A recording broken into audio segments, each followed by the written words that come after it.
And hello again. Long time no see. I mean, it's been a while since we've had one of these races on GSA, but here we are again with this any percent SMO match between Lucidity and Iquan.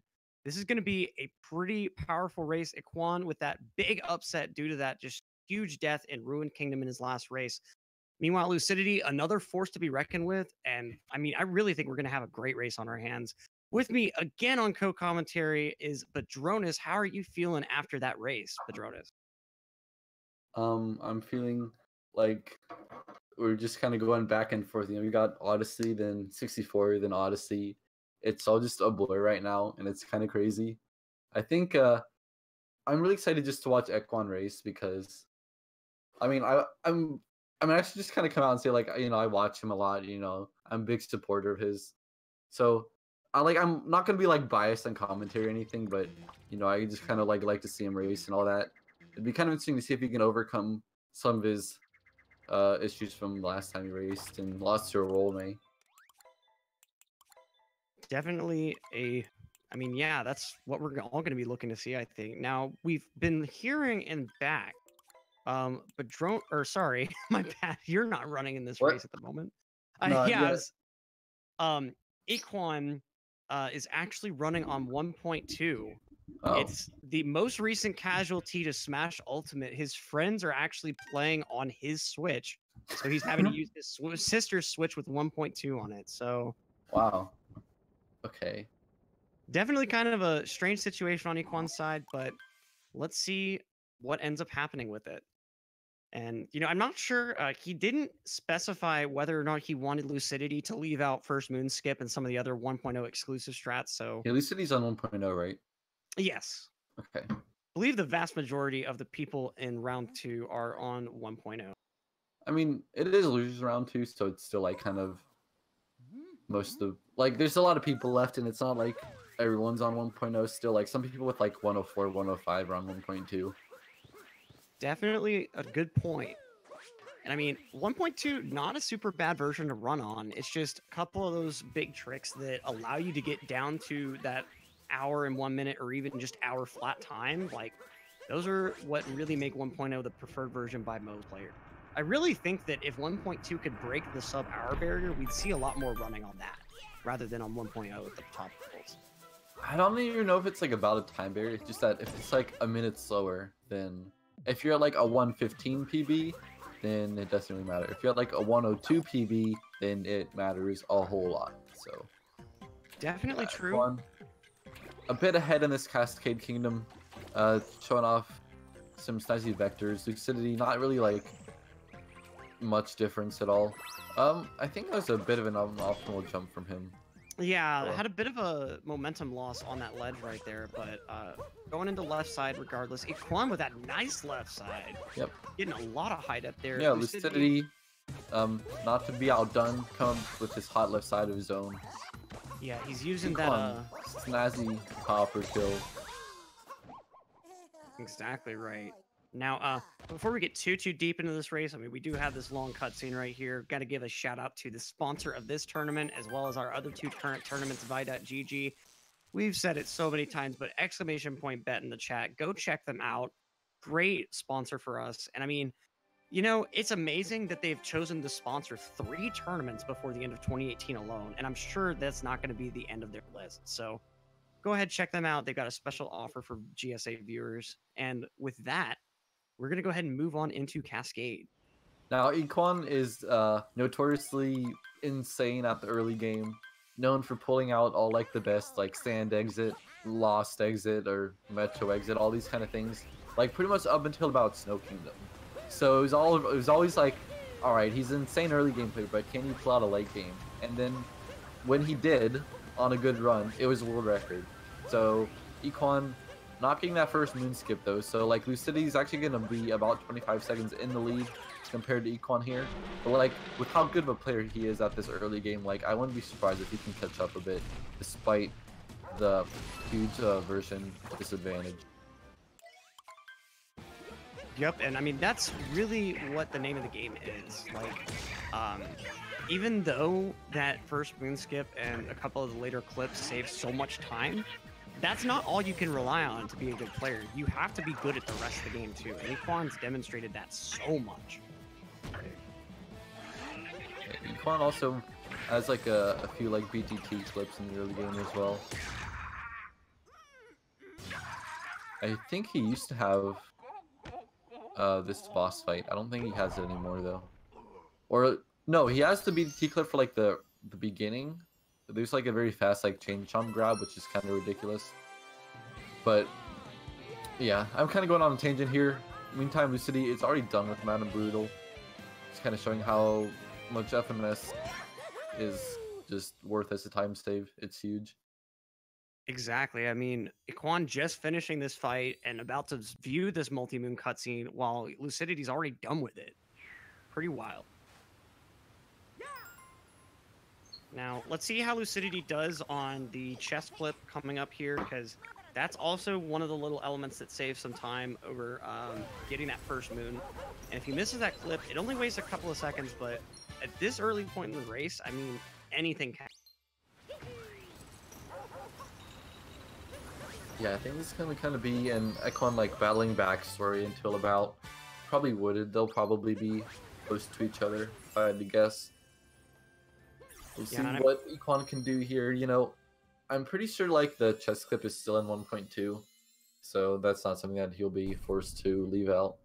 Well, the chest clip isn't used in 1.2 because you have to get the first moon, and the only reason you do the chest clip in 1.0 is to replace the first moon. You're right. The Odyssey still expects 5 moons regardless, which that's kind of an interesting little thing. No matter how much we manage to clip in this game or just find various skips, those moon totals are not skippable. So no matter what, we're always going to be closing out with 124 moon.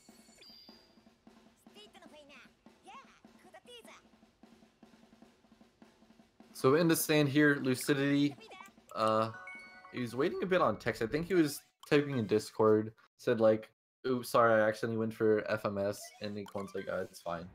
So I guess we're just gonna keep going. Lucidity probably like agreed to not do FMS, but he just did it anyway. Yeah, not getting fast action guide skip either, so probably a little bit slower text.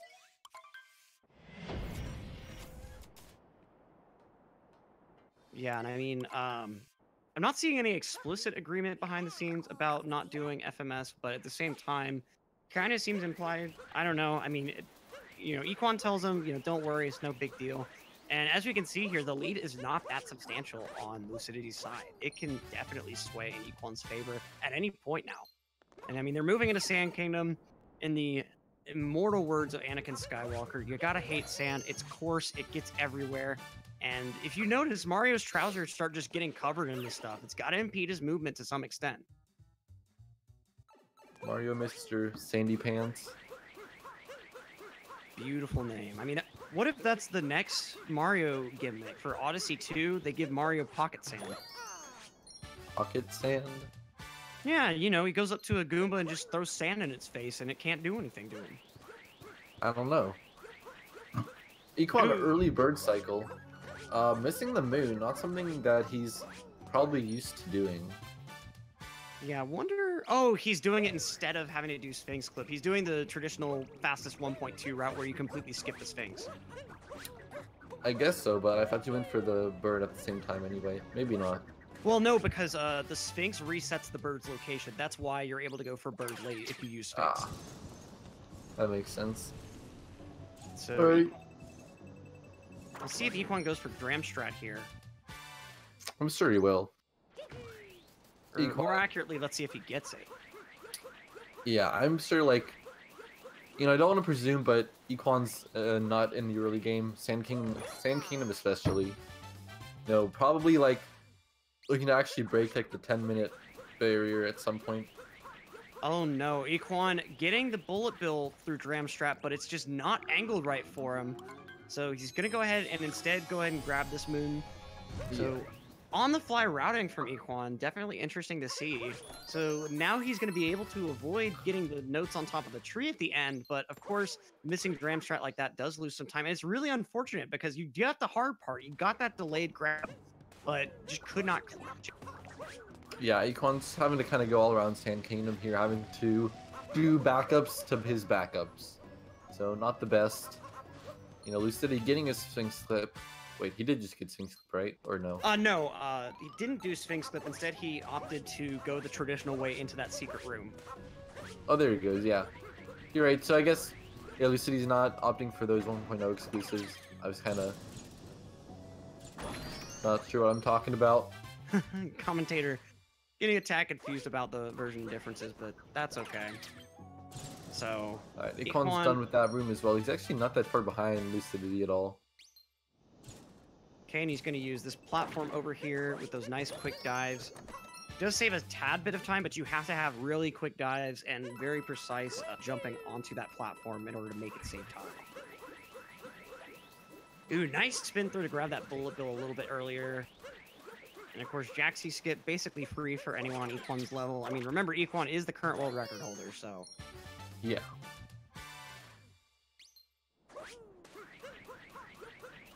Equan probably going to cut it really close with these rolls on the side of the goop. Yeah, it kind of helps change his angle so you can get on a more direct line toward the cactus. Not... Going for the super optimal ground pound, moving the cactus as little as possible. Ooh, These and really that little things. beautiful Okay, camera maneuver. Lucidity not getting the moon on his first pass. Alright, now we're going to go for notes. You know, something that, like, you do have to do it really well to save time. Getting the spin throw. You know what? What he wanted, but it's good enough. Equan didn't fail Dram Strat. He did that on purpose. By skipping the Sphinx, he has to collect notes either way, and he still had a deficit of 1 moon. So, okay, yeah. So, you know, commentators got to apologize. We thought he failed Dram Strat, but it's actually fully intentional the way that he did it. Still saving time, because that prevents him from having to go even up the side of that ice pillar. So, definitely, you know, operating at 3,000 IQ level, commentators just can't keep up. I want to see if Equan's going to go for late clip.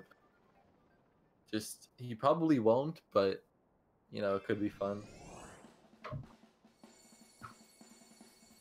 Yeah, but so it seems Equan like... Getting like a 10:48 fade out, you know, usually Equan's in like the 10:00 kind of range on his like PB world record attempts. So, you're seeing all the stuff that the version difference causes. Yeah, but meanwhile, of course, his friends just can't stay away from Smash for that 1 hour it would take to get him a run. Apparently. Now, both of them skipping their cutscenes in sync, but different cutscenes, of course. Lucidity getting a nice start to Lake Kingdom. Equan also with that beautiful spin pound. That's pretty difficult to do. Like we've been talking about with the buffering spin jumps and spin pounds specifically, you can do it at any time, like at the end of cutscenes, but another place you can do them, but they're even more difficult, is during a dive. Or in that case, even during a roll. Yeah. Lucidity missing the cheap. That was a bit weird. Equan going for late clip. Let's see what he's got. That looks really good. Ground pound. What? Oh, he fell through. I actually didn't know that was something that happened. Yeah, same here. I thought the only way you could really fail late clip was just by not getting the clip. But I guess like another reason you probably why need it's to so like ground pound like very precisely then to get out of bounds in that way before falling. So yeah, that's disappointing. I really wanted to see Equan get late clip. That would have been hype. Yeah, But especially not on meant to be. 1.2. So he's even losing a little bit more time just due to that failed late clip. I mean, I guess it could be worse. He failed it so quickly that kind of probably about the same time as doing the cap jump dive, like Lucidity did. Now let's see what Lucidity's got against Rango. We have seen a couple of players today end up messing up this Rango fight, so it's going to be interesting to see if he's able to pull it off nice and clutch.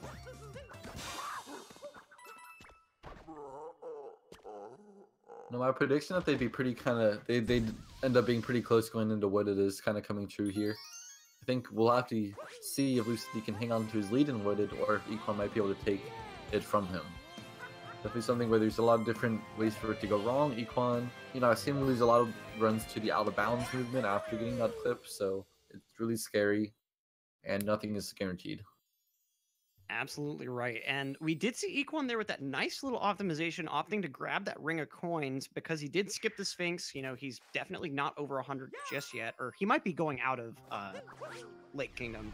You do have to remember that the treasure chest that these guys hit while doing Jaxi skip gives them 50 coins. That coin ring, I believe, is 10, could be 8. So he's right comfortably sitting at 107. Nice coin routing from Equan at the moment. Yep, I think it's mostly about like having the enough coins to get the moon and snow, but yeah, I definitely don't want to be short going into wooded either. I guess like because of not being able to get into the Sphinx room, you know, you'll have to find another way to get by those coins. So Equan definitely have to think on his feet, or at least know the proper backup. Exactly right. I mean, that takes a lot of skill to be able to really just be able to do those backups on the fly. And we're gonna see Lucidity starting out here in Wooded Kingdom, probably one of the hardest and probably the most pivotal of all the kingdoms until like kind of the late game. Lucidity going for this bunny, catching Mips, but in the Odyssey version. Now, I wonder if that bunny is also one of those double agents. You know, I mean, the Brutals, they're all rabbits, and this bunny has a surprising number of those moons, so... That's a good point. I We see mean, not talking to the robot. He kind of rolled into the tree or something, but it doesn't really matter. Equan with the first person strat, getting a bit of time save due to the camera repositioning, not taking as long. I want to see if anyone will try to get the tree moon. If we do, you'll kind of see what it looks like, but I kind of doubt it. yeah, if anyone would go for it, it'd be Equan, and we'll have to see. The Lucidity with beautiful movement going into this nut clip area. We're just going for nut clip, so no tree moon coming out. Let's see how Equan handles the nut clip. Lucidity is in there, out of bounds. Now getting the moon is probably the hard part, even more so than just the nut clip in particular. He's gonna have to fall down and then do a wall jump. No, but he's missed. He's out of bounds. Equan getting out of bounds movement perfectly. He's back up and he's taking the lead over Lucidity just like that. Lucidity being a huge time loss, and there's really not much he can do about it. He has to go and open the door manually. Yep, The tides have turned in an instant. Yep, exactly right. The turns have tabled. No doubt about that today. You're gonna have to go for this more traditional rolling clip, and we've seen a lot of players have difficulty with this. Yeah, I've heard that rock clip is actually harder than nut clip, but I can believe it.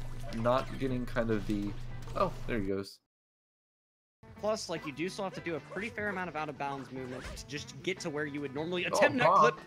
Okay, barely able to stay on that platform. I don't believe. Alright, let's see what he's got. Can he get it second try?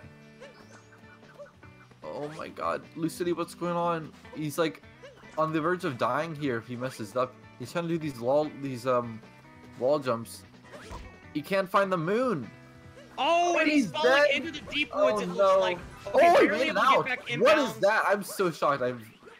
Wow, I guess people just always reset if they fail it like that, but I know you can actually make it out without... And he's still going for rock clip again, just cannot cut his losses. Meanwhile, Equan, beautiful poison jump, and he's now going on to flower skip, getting a substantial lead despite being on 1.2. That's crazy. Like, the lead is so big for Equan right now. Lucidity just really intent on getting this out of bounds movement, but it's not working out for him. Equan, flower road skip, beautiful, right on the money. I mean, this race has turned substantially in Wooded Kingdom. Yep. Wow. It's all about Wooded. Lucidity's still trying to get this out of bounds movement, but I don't think he knows what he's really going for here. Okay. Ultimately, no, not deciding to cut his losses. Figured he was just going to go ahead and go back in bounds. I think he wants this more for his pride than anything. Okay, he gets it like 5th try. But at what Can he get cost? out? Yeah. Nice P-speed movement up that ramp, but I mean, it's a lot of this is just too little too late. He's having to do all these perfect little optimizations just to make himself more competitive again. He easily lost a minute and a half, maybe even 2 to that rock clip failure. Twice. Yeah, I think going up against Equan, he probably wasn't expecting to win, but at the same time, you know, this doesn't put him in a good position. He's really far behind now. You know, Econ would have to make a similar magnitude of mistake to let him back in. It's not gonna happen without Econ making mistakes. So it's gonna be kind of like his race against Arome. Maybe Econ is gonna have to try to win the mental battle. This is gonna be a really interesting thing to watch for. You know, I do hope you stick around to see if Econ can kind of vanquish those mental demons here that he had against Arome, where he had such a big lead early on, but actually couldn't close it out in the late game. We'll have to see if he can make a comeback against Lucidity. Ooh, but the flooded pipeline, missing the cycle. That's a big issue.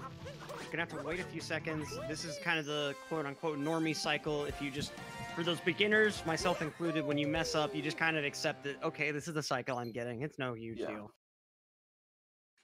Okay, so, I mean, Equan substantially ahead, getting to the Odyssey while Lucidity is just making his way into Flower Skip. Now, Equan entered the pipeway at about 1822. Let's see what Lucidity's got in his bag of tricks.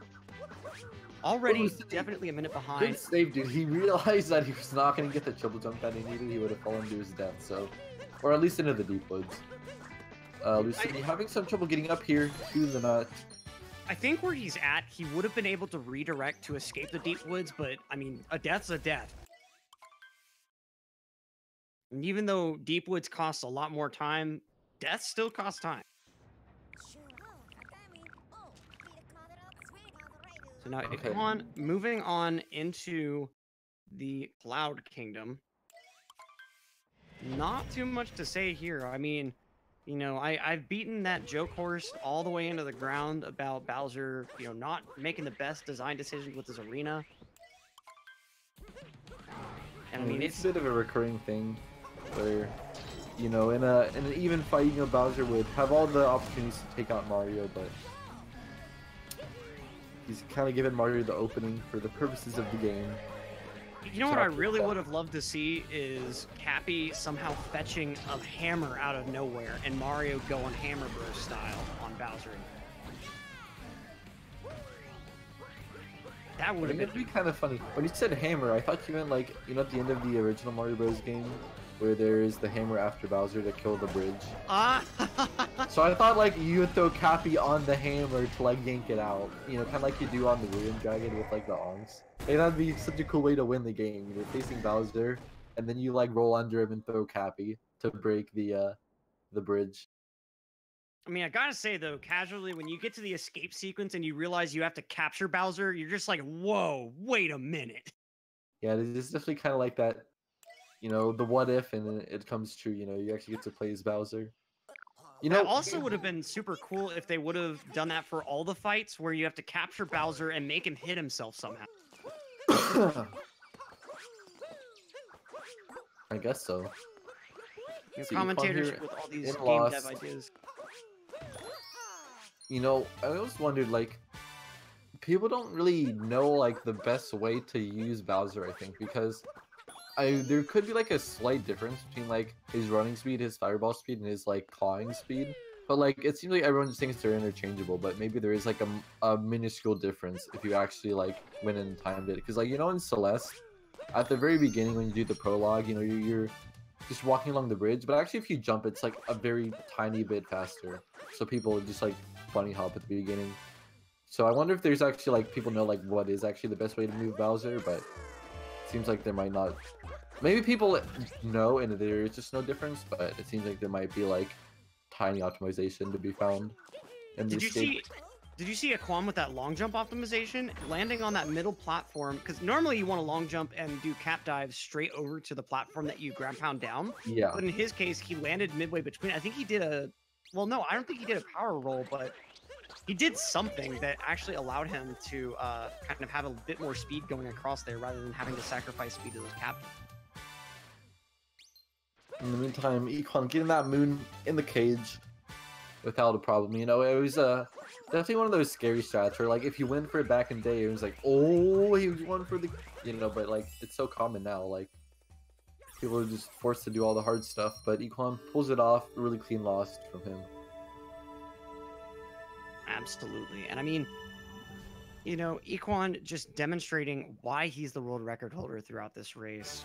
You know, kind of had a little bit of a rough start. You know, maybe not quite used to some of the 1.2 exclusive things, but Now he's hit his stride. He's really feeling himself. And while Lucidity's just finishing this Bowser fight, Iquan's leaving Lost Kingdom. First on the Mario list, as they say. Lucidity now entering his own Lost Kingdom, pretty far behind Equan at this point, mostly due to his failed out of bounds movement to get the moon after Nut Clip. Now, do have to note, a few big mistakes in Night Metro could very easily spell doom for Equan's lead.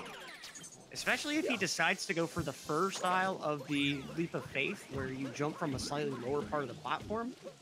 You know, that could very easily cost him if he doesn't pull it off just right. Yeah, we'll have to see like what kind of Metro he wants to pull out here. You know, okay, Equan, I don't know if that's faster or slower. He didn't even do the normal. No, I'm pretty sure that's slower. What you used to see people do is use kind of some wall jumps and cap throws to get back up on the roof and then do a long jump to the moon. But Equan was just kind of running around on the low ground. So, ooh, Equan a bit precarious there, doing those dives to get into the city hall. But he's in there. Beautiful triple jumps, and I mean, if you watch carefully, you can actually see how the second jump he's trying to go a little bit to the left of that midline in those breakable platforms, and then the third jump he's got onto the right side, just barely. So he's at the top here. Let's see if he goes for this first try. Nope, he's opted for the standard Leap of Faith. Quick setup though. Yeah, that was like really fast. The way he landed on the very edge of the platform and long jumped, like very narrow frame window. Let's see what Lucidity's going for. Lucidity was trying to go for the pro shot that Equan successfully pulled off in his own Lost Kingdom. Now he's gonna have to get the one in the stone chamber behind the bars. Meanwhile, Iquan already starting his mecha fight, and this is not going badly for him. He's already got that very clean first phase. Gonna go ahead and get this manip here nice and easily. Meanwhile, Lucidity making his way back to the Odyssey, but almost a full Night Metro behind, having troubles with that spin throw. Lucidity mentioning in the chat that he is in fact on world record pace.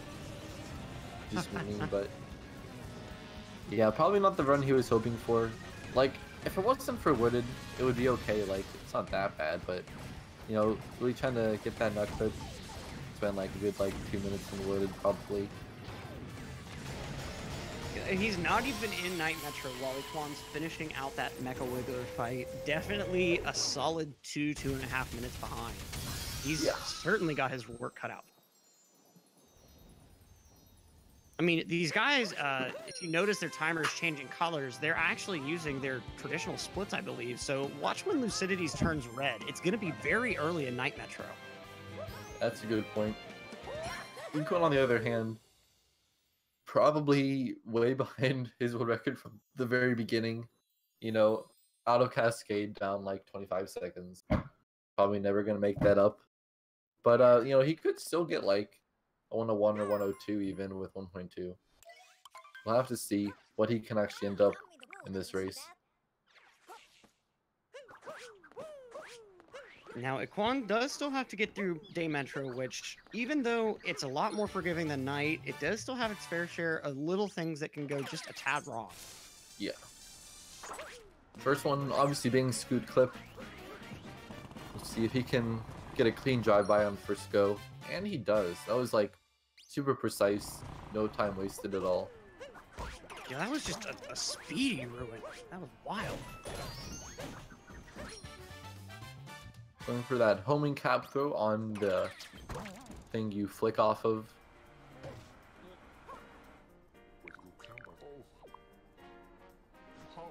You know, imagine if you're this main on the bench and Mario flies down from the sky just to calmly talk to you and just kind of say like hello, like nothing happened, and give him a moon and he leaves.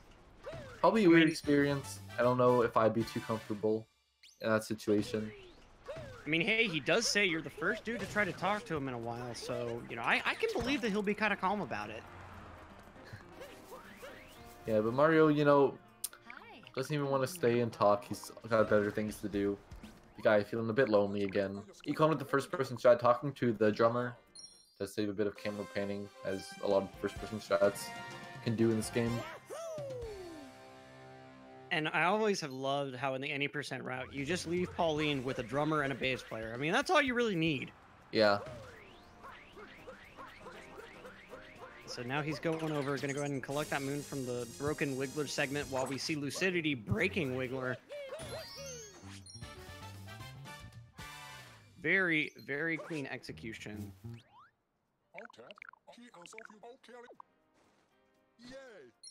Iquan, I mean, like I said, very handily showing us why he is the record.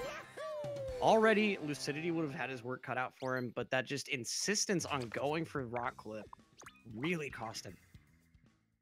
Yeah, it's probably more of just like pride than anything, you know, but maybe if he hadn't gone for it, it would still be somewhat competitive. Who knows? But what's done is done. Econ is now into kind of like the latter section of the state metro, getting his dumpster way out in the middle of nowhere, and then he's going to kind of go back up to the top of the tall tower. Getting this moon on the girder. We saw Streetsaga fail that just a few hours ago, and having to climb all the way back up using the electric pylons. Econ up on the climb, fancy backflips and cap throws, getting up there as quickly as could be. Spin pound off the top, that's crazy. Okay, that spin pound is hard, but it saves a good bit of time too. Equan really pulling out the pro strats. Bullseye. Plus it's honestly a fair bit safer. No bullseye. Not quite a bullseye, but from pretty high up, so I would have been shocked if that was a bullseye. But yeah, that, like, normally when you're going for that moon on top of the pool, you actually have to do a dive pretty early and just hope that your dive is accurate enough that you can use the control stick to adjust it to be on pace. But in his case, by doing that spin pound, he kind of moves the difficulty onto the actual movement off the top of the tower. Yeah. Lucidity with a first try scoot clip as well. Not getting the homing throw. Yeah, he's gonna have to go back and grab it manually. Icon already done with his Metro Kingdom. I think he's actually going to close it out with a 30-minute time. So a very good run from him for being on 1.2. Exactly right. I mean, high 30, and he's already lost a good, what, probably 50 seconds to not being able to do Sphinx Clip, not being able to do FMS. Probably. At least 40. I don't know exactly, but it's a lot. And he did also, someone in chats pointed out, you know, it could be potentially possible, probably just memes, but what if Equan manages to get current version world record during this race? I have to check what that is. I thought it was a 101, but... It's certainly a low time, but, I mean, at the level Equan's playing at, as long as his early game wasn't super sloppy... It's 102.06 by Rhea, so if Econ gets a 101, that is actually version world record. Everyone's on 1.0, so it makes sense that the 1.2 category is not as optimized, but I think it's definitely possible for Econ to get a 101. Lucidity taking that bonk right there, not having a good time in his back half of Day Metro. Kind of had some issues talking to Pauline as well. And man, I love how when you talk to Toad and really talk to any NPC, it stops time. And so you kind of have Cappy just a little bit misaligned with Mario's head there due to that throw, but that's okay. Toad's so happy to see you as well. You know, but, you know, you think if Mario was actually a nice guy, he'd probably take Toad back to the Odyssey or something, but just gonna leave him out there. Toad has work to do, apparently. At the very least, you know, you'd think that Mario would kind of pile the snow back up, make sure that Toad's gonna be nice and cozy, but no, he just leaves him to freeze to death in the cold.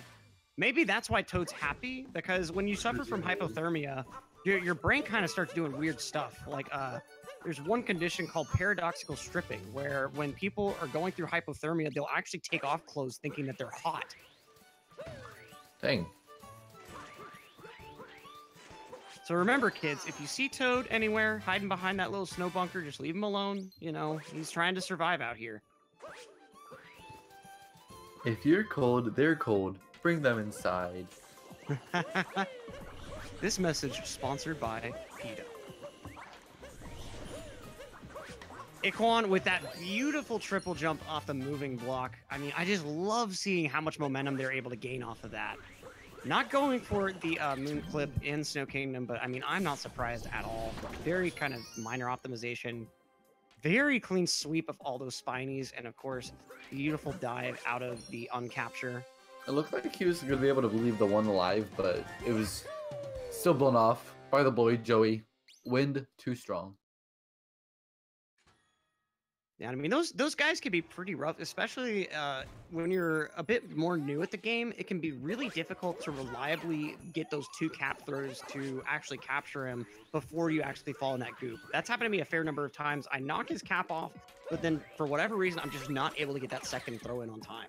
Yeah, people in this game are so quick, and the way you have to just throw the cappy so quickly, you know, you have to have a good timing for when you'll actually be able to grab him the second time. So, you know, you can just press Y a little bit too early, and you'll pay the price for it. So, you know, these very quick, rapid movements are, you know, pretty risky when you want to do them as optimally as possible. It's kind of one of those things where, you know, you could do it a bit safer and be a lot more consistent, but it's kind of the part of the difficulty curve where you save a little bit more time, it gets way harder at the top level.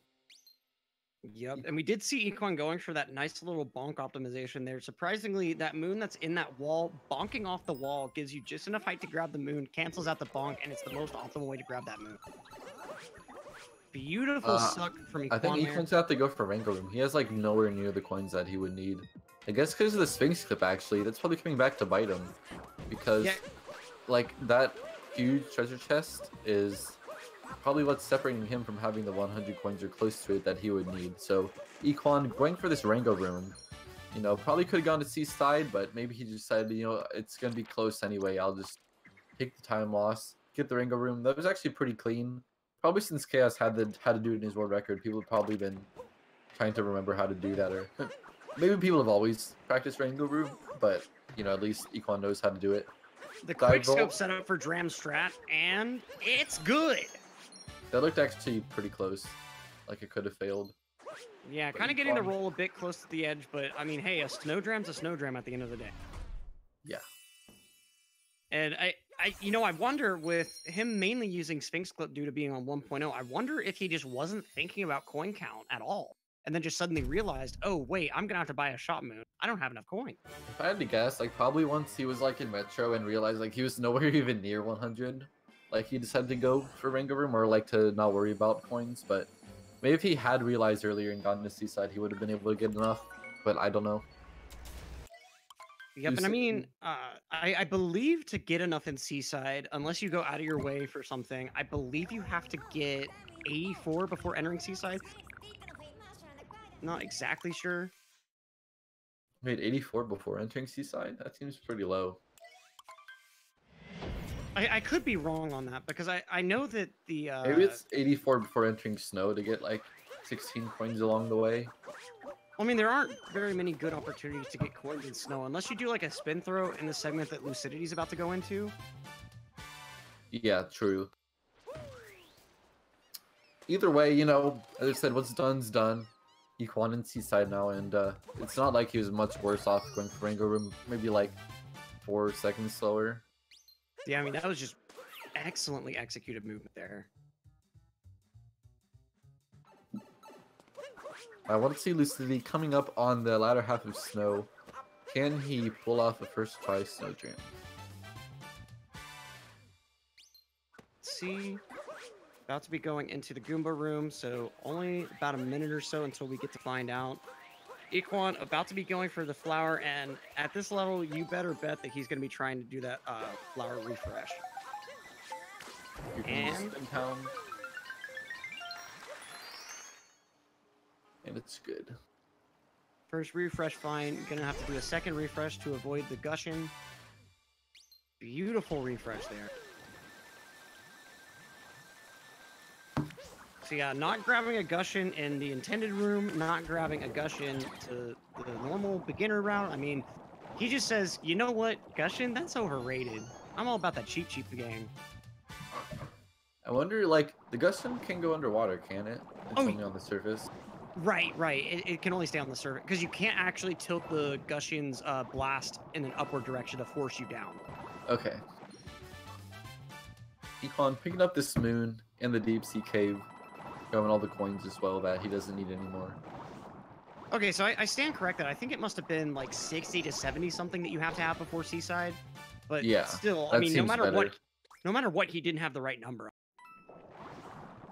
Yeah, he probably was nowhere close, like you're saying. So Lucidity did have enough coins in the shop to get that moon. Gonna be avoiding that Rango room, but probably not really what. Oh, bonking on the Odyssey.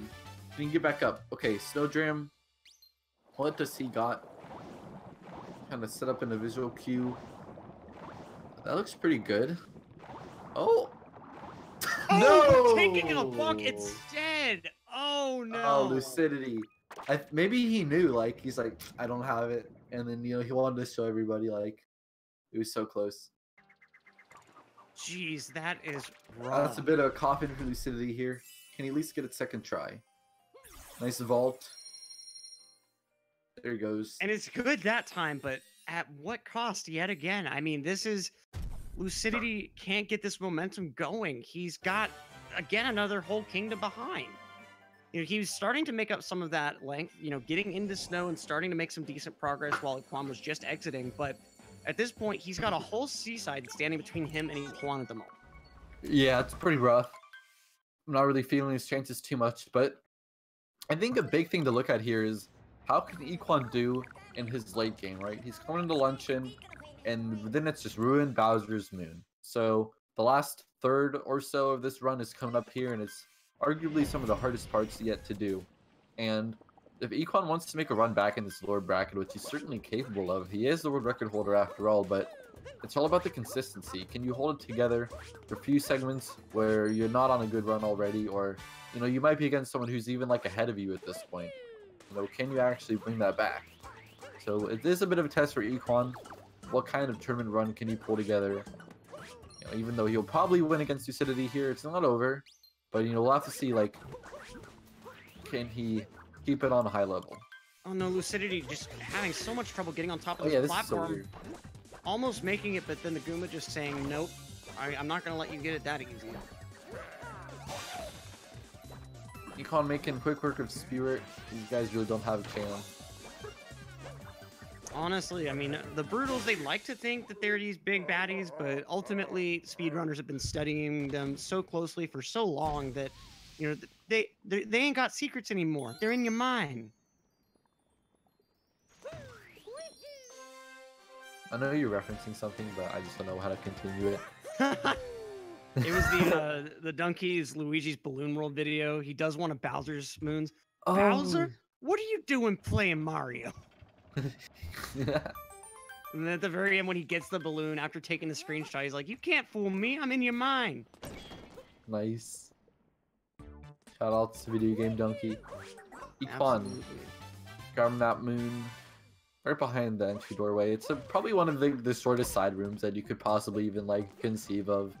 You just turn around and grab a moon, turn around again, and you're out. Okay, now we saw Sweet die here twice. Or no, not yet. It was later on, yeah. Yeah. It was after the fork flicking room.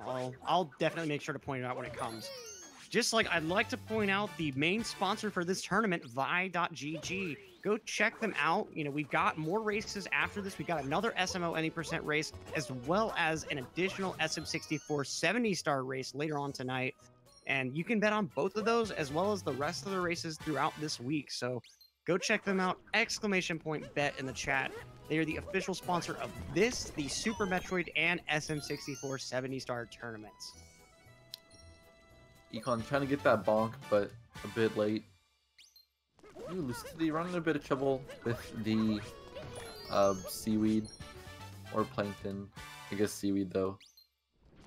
Yeah, I'd say seaweed too. I mean, those guys were annoying AF casual. Alright, Iquan looking to be a little bit frazzled here. Not sure what he's going for. Maybe he knew he was just off the cycle for Protobo. Yeah, maybe realizing he didn't get that camera manip just right. Into forks. Ooh, beautiful movement into forks. Speed police on my trail. Yep, while Iquan's doing the triple up throw setup, that is wild. I mean, or no, actually the quadruple up throw, I believe. I think he did an up throw to get the homing onto the second to last fork that he used. I mean, like I was saying earlier, up throws are hard, but not for someone like Equan. He's done a lot of practice on them. And of course, little optimization in this lava here. Just beautiful movement right up that column. I'm kind of impressed how like accurately these people are able to jump off of like these very small edges in the wall, like these kind of jutting crystals and such. Ooh, but Iquan forgetting his turnip up there, gonna be just deciding to go for the traditional. Oh, he forgot that he was on 1.2. That's what it was. Yeah. Turnip clip does not work on 1.2. The hammer bro does not. The RNG from the hammer is probably as bad as you could have designed it to be. Like, usually people try to just like get a couple lucky shots and then trigger the switch, but that took like 10 hammers. Yeah. Or pan bro. Yeah. It's a pan bro actually, but I don't know why they didn't just give him hammers. That seemed like a kind of weird decision to me. well, kids and luncheon. But like, I don't know why you have to change the name from hammer bro to pan bro. Like, it's a hammer bro, okay? Like, bro. Bruh. Bro. Bruh sound effect number 3. MC Hammer Bro saying, you can't touch this cheese. Commentator with the beautifully constructed puns here.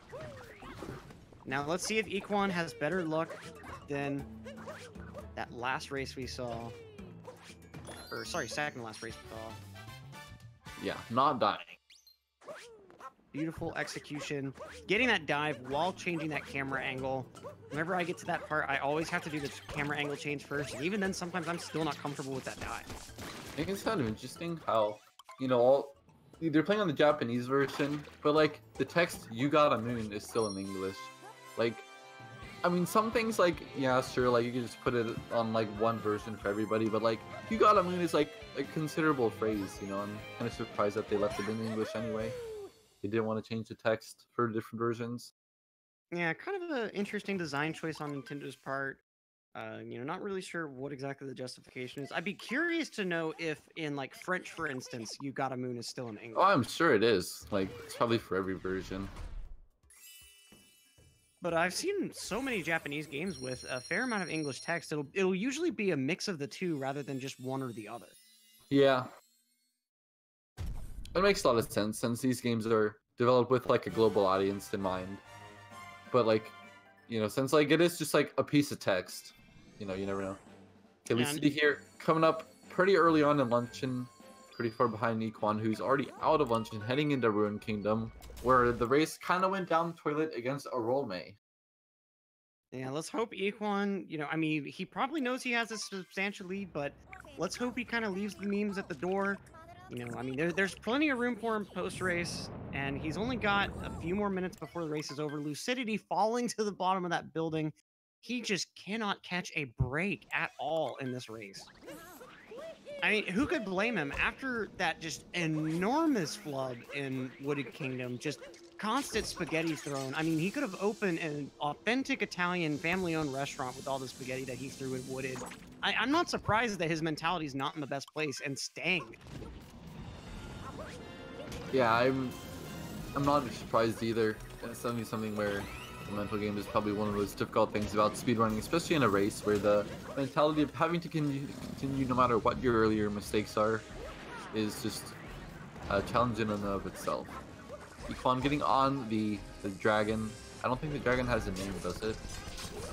You know, I'm not sure if it does either. I mean, it's just kind of the lightning dragon that Bowser summons somehow. Yeah, I don't know how Bowser comes out of nowhere. I don't know how Bowser controls this dragon anyway. Like, what's he got that the dragon needs? You know, why is he, you know, letting himself, or why is he submitting himself to Bowser? You know, he could destroy Bowser in an instant, probably eat him if he wanted to. That dragon's so big. I mean, it may not be Bowser you need to ask about. Could be Peach. Remember, she's paying off all these enemies. Could have just paid him a considerable sum of gold. Since dragons do not deal in mortals' currency. Equan trying to grab those hearts so he doesn't risk dying. But yeah, it is like, if you're on like 1 health when the spinies come around on the last phase here, then you could take an unfortunate spill. Yeah, it's definitely one of those huge Monka-esque moments. Alright, Equan successfully defeating the dragon in Ruined Kingdom. There's that huge slam right down onto the platform. He's going to collect that moon and be moving on into Bowser's. Now, you know, Bowser's really the last huge hurdle he has to overcome. A lot of technical platforming. Oh yeah, for sure. I just want to mention Lucidity, also not going for turnip clip. Very sportsmanlike of him. I'm just saying, like, you know what? I'll take the 1.2. Definitely a good guy, Lucidity here. You know, could have used it to make up some time, but his morals are being put before speed, and that's what we love to see here at GSA. Now let's see how he handles this Cliff Moon over here. You know, Equan getting it super handily. I think he even may have done like a blind spin pound to grab it. Or at the very least, getting a very quick spin pound as soon as that pillar appeared on camera. Oh, here comes Lucidity. Not doing a Suicide either. Getting that moon first try. No death to speak of. You know, Nintendo is really putting a lot of emphasis on player exploration, putting moons like all the way back there, you know. Not anything that gives any indication of even trying to look over there, but put in a reward anyway. Lucidity with that, a bit early for the cutscene skip. Definitely not what you want to see at the moment, but Equan now entering Bowser's, and it really just kind of, the difficulty slowly ramps up. You know, you have that super easy entry.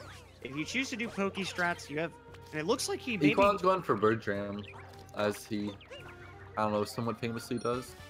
And he's got it. No issue there. Beautiful. Just fantastic. Now he's going to be going into the Colossus over here. And I believe they used that to replace the Pokemon, correct? Yeah, I think so. And commentator not able to speak proper English. He may also have the ability now to go ahead and skip over that rooftop moon. I mean, because obviously he's going to be going for the box strat. Yeah, I think he skips the one like right at the pylon before the shop. So like I think that rooftop one is the one he skips, but I'm not sure. But yeah, that's that's the one that I was referencing. So yeah, good on him. I mean, it can be a difficult moon to grab, and then of course get right back to where you need to be. Although I'm sure the time difference isn't super substantial because that is a quick moon. I'll have the Bird Gem save some kind of time. I mean, I'm sure it does, but I wouldn't think it's like, you know, more than just a couple of seconds, if that. Yeah. Ooh, having a bit of trouble getting over this. I'm not able to get up there. You have to go kind of out of order on these shards. Can he get back up on the roof? Yes, he does. That's a good backup. Good awareness. Ooh, beautiful cap throw. That's amazing. Yeah. You know, it's easy to forget sometimes that the cap throwing can actually grab those shards, since cap throws cannot grab moons. So he's skipping the Poke Moon entirely, which that's kind of what I expected. You have to get the Poke Capture, got to wait for the moon to actually spawn, so it wouldn't make sense for him to skip this rooftop one. You mean the one with like the thing you put the beacon, like the keyhole? Right. Yeah, I don't think people get that one anyway. It's more like a beginner moon. True, true. Like people will get the moon like behind the wooden boxes to go in the pipe. That's coming up here in a little bit.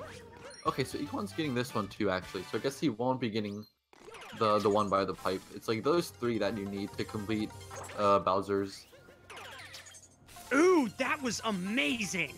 Okay, that didn't look like much, but right whenever you leave that lightning rod, you're facing forward. And if you notice, he dived to like upright. You can't use a cap throw there because it'll recapture the lightning rod. So he literally had the stick held upright and just at the right precise moment executed a dive. That's the level of optimization that we'd expect out of Equan. Wow. Doesn't save a whole lot of time, but that's just like, that's what a bunch of runners, including myself, dream of being able to do, because it kind of sucks having to go forward for a little bit, then being able to turn to head to the next lightning. And Lucidity... The Ruined Kingdom wall jump, as he's reminding us in Discord. Equan also doing the first-person shots for Harriet, part of the Harriet first squad, gang, whatever.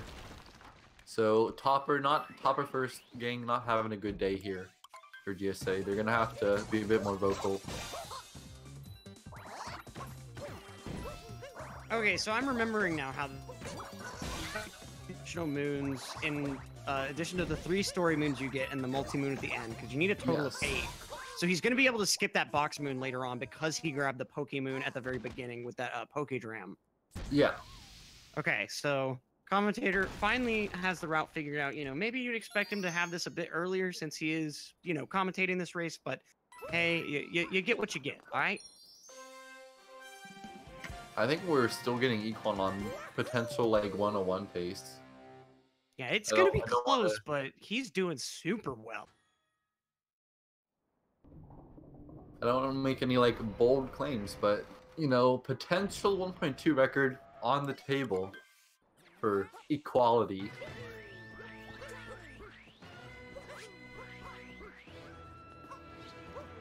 Equan also goes for this triple jump off like the little like Bowser head to get up here without a cap stall. It's kind of crazy. Yeah, just so a bunch of little optimizations all over the place. I mean, I would not be shocked if 101 is still on the table. And even like a 102 just low enough to maybe beat the world record by a couple of seconds. I mean, there were some decent mistakes. Like, I mean, a few bonks here and there, but ultimately, I don't think he's been doing too Oh, he got falling down with the bird. Commentator's curse in full effect this season. Wow. I mean, that didn't lose too much time, but the timing of that was kind of ridiculous. You know, maybe the curse is trying to tell the commentator to stop being so presumptuous about Equan's performance here. Now, going into mech, you know he's going for those mech time. He's able to get that backflip so quickly that you're not even able to see Mario crouch or jump off the ground. Equan annihilates Rango. Get him out of here. Topper, no chance. Doesn't know what hit him. Right between the eyes. Equan making short work of this mech. Landing on top and the stare down Harriet with, you know, his death stare. As the Mecha Brood just runs around frantically. Lucidity also kind of coming up in the early stages of Bowser's, getting those shards. Yeah, maybe you can have a bit better luck on the shards. Ooh, missing that second one. Homes in, but not quite far enough. And there he goes. Equan, perfect Harriet, third target acquired. Demolition. Wow. That's the fastest mech we've seen all day. If not in the majority of the races in this tournament. I mean, wow. I think it's probably like, there's probably like not much you can do to make a mech like faster. Like you can't make it like go faster like without doing like, I guess what I'm saying is like it's probably like tied for like the fastest mech we've seen from a lot of people, but it's probably not like significantly faster than most people who do the same strats. Right, but it looked like he did the target acquired even earlier than most did. Maybe. I mean, Equan very fast with those spin pounds. Because, I mean, normally you see people do target acquired after getting thrown off and making their way back over towards the mech. And I feel like the mech was still, like, in a weird camera position. Would have been definitely strange if he had gotten target acquired on. Ooh, and Lucidity taking a huge death. Ooh. Trying to go for that front strat to get on top of the roof, but just cannot manage it. Okay, so Equan's going to be going into the moon probably with a 57-15, 57-20. So... can he do this? He's got 4 minutes if he wants to actually beat current version world record. I don't think so. I don't think he can do it anymore. I'm pretty sure Moon is like 5:20, so he'll be just a bit off of Rhea's time. But still, I mean, a substantial showing. I mean, he's probably moved himself up in the leaderboards on current version with this race. I mean, I don't know if he even runs current version at all, but let me see if Equan is actually on the leaderboard for 1.2.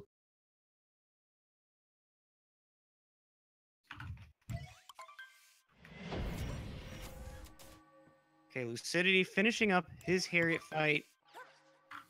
Let's see what happens with Equan on the moon. Who knows? Starting at 57-35. Beautiful vectors so far. He is not here to mess not around. even having to dive. His vectors were so good, he just landed across the gap and could just start rolling immediately. I mean, look how early That's that awesome. rock snake cycle was. Dude, what is he even rolled like to get closer to the flower? This is really optimal from Equan here.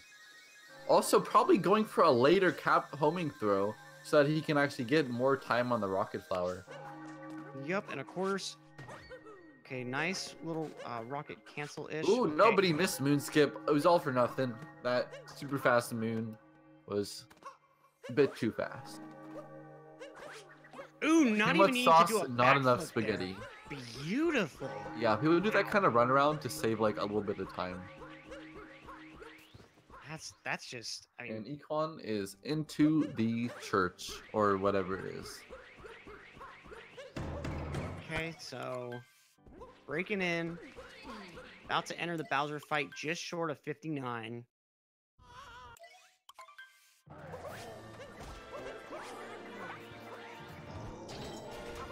Okay, so in this Bowser fight, it's probably not going to be much for Econ to mess up on. You know, he's pretty good at all these damage, you know, taking intentional damage and getting these captures.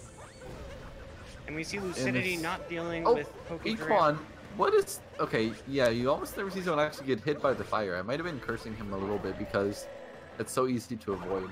Lucidity dying again! Oh no, just getting that, I mean, Mario beautiful looks like screenshot he's like frame, suffocating or something. Like, yikes. I mean, I just feel like he's letting out through his face all that pent-up anger. That is just terrible for Lucidity. Not fun for Lucid. I mean, he's also going for those small optimizations, but man.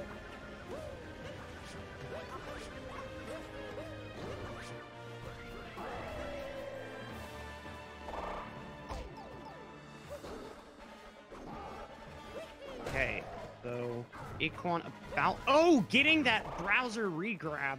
Commentator forgetting that there is no R in Bowser, but that is rough. I mean, that Bowser regrab, as you see right here, cost him a pretty penny. Maybe even cost him a 102. Not quite, but yeah. It's gonna make it tight.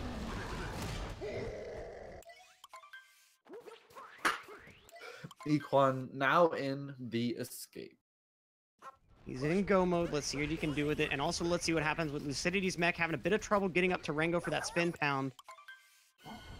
Eventually able to get it with just a normal ground pound. Let's see what's got for Topper here. Topper getting knocked out.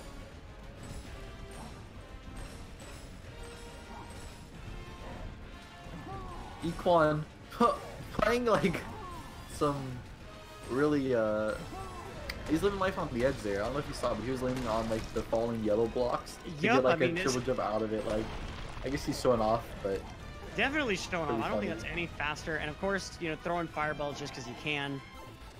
Yeah.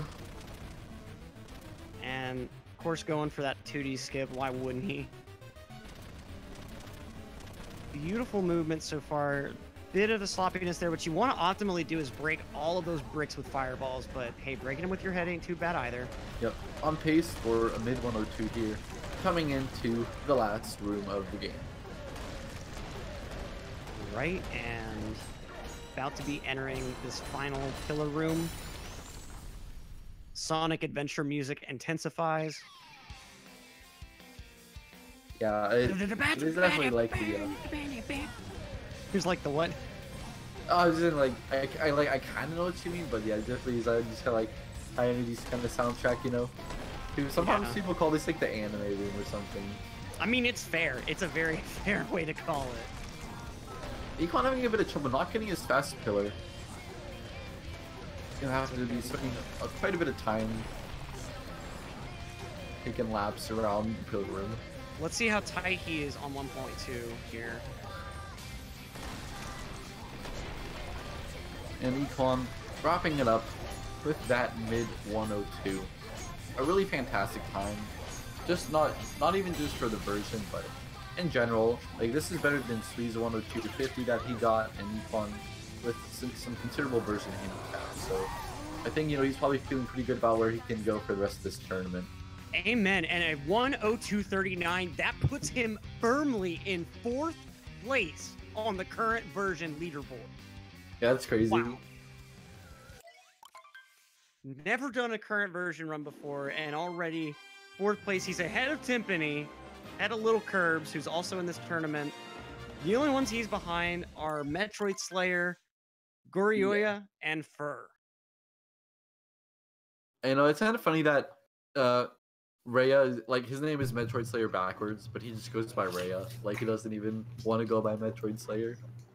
Now, we got Equan in the call with us for a post-race interview. Equan, fantastic showing. I mean, you know, I'm sure at first there was a little bit of a apprehension going on 1.2, you know, hadn't done current version in a while.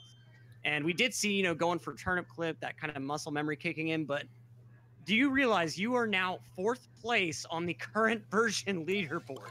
Yeah, it's pretty crazy.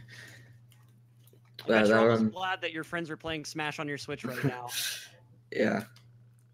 It's nice to do 1.2. It's definitely a lot less stressful, like, because all the really hard parts of the run, except for like late clip, I guess, are out. So it's much more chill. Sorry for noise in the background if that's there. Oh, totally fine. It's just faintly visible, but So not what a huge happened deal. with late clip? I didn't know you could actually like fall through that way. Yeah, you have to move up a little so that you hit a part of the ground that's inbound. All right. So that adds to the difficulty of late clip, since you basically have to go out of bounds but stay partially inbound. Yeah, and if you go up too far, then you're gonna hit your head on the ceiling. So it's a super precise spot that you have to ground pound on. Lots of things going for that trick. But yeah, that and then the pipes mistake order, like I was really through wooded, and then I was still on 1.2 record pace until like end of luncheon or something. Bowser's, I don't know what happened in shards, but it was a really good run overall. I'm quite happy. Yeah, and that was a good backup. And I mean, getting the 1.2 version of Dram Strat, you know, if we were unfamiliar with that so much that we thought it was actually like a bit of a bad thing, but with the route that you were using, that was exactly what you intended. Yeah, I didn't get the second Dram part of that, but I haven't done that in so long since Notes has been in the route for like months now, so I wasn't really expecting much. I thought Sand went pretty well though overall.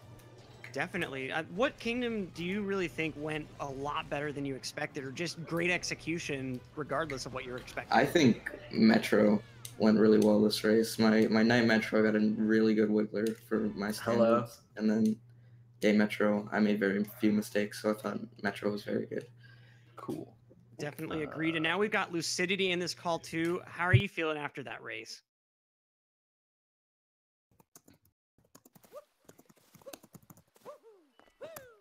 Lucid, can you hear us? No, you cannot hear us apparently. We can. Wait, hold on.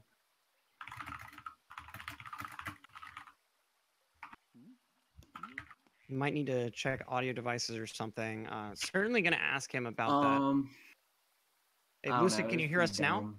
He's just gonna kind of talk a little bit. I just made a lot of stupid mistakes. Wooded obviously was not good. After that, I was just kind of tilted, so I don't really care about the rest of the run. It's not how I usually play. I was just like tilted out of my mind. So yeah, it's whatever. I didn't have any expectation to win, so I mean, yeah. All right. What was going through your head? I don't know. I don't usually mess up nut clip, at least the out of bounds section, and like, you know, I'm not a wimp. I don't like to wimp out. So I'm like, you know what, let's just go for rock clip. And then when I missed it, I was like, all right, well, I've already started going for rock clip. I can't stop now. So I basically just tried again. I don't know. That makes sense. Wasn't a great race, obviously. It's understandable. Both Lost and Metro were pretty mediocre. And then I missed Snowdram, obviously, which was pretty bad. Seaside and Lunch were okay. But Ruin was Pog. I mean, I did the Equan Ruin Kingdom wall jump, so I mean, I basically won the race. All right, can't argue with that.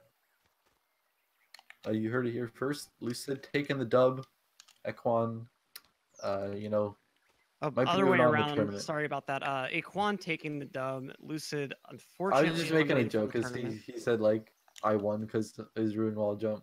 But yeah, Oh, obviously I see. Equan did actually win. So yeah, he's gonna be moving on and maybe looking at a pretty deep lower bracket run. So thank you, Lucid, for being in the tournament.